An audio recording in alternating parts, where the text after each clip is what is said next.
An African movement, of course, was not going to be left alone. Imperialism would seek to divide it. That's their job. Secretary says if the enemy is not doing anything against you, that's because you're not doing anything. Of course.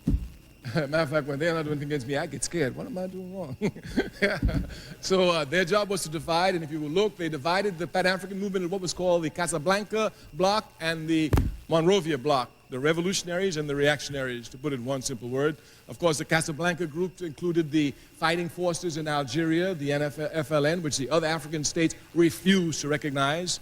Of course, Nasser had to be in it. Of course, Nkrumah. Of course, Sékou Touré, Tunisia. And of course, Mohammed V in Morocco, who had just waged serious war to get independence away from the French. The other group was called the Moderate Group, and they were all made up of reactionaries and scum of our race who didn't want African unity and raise a million problems and sabotage it and work for imperialism against the interests of their people. And that still continues today.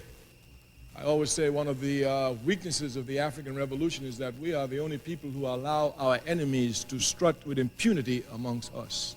It's only because of our weakness. It's only because of our weakness. Only because of our weakness.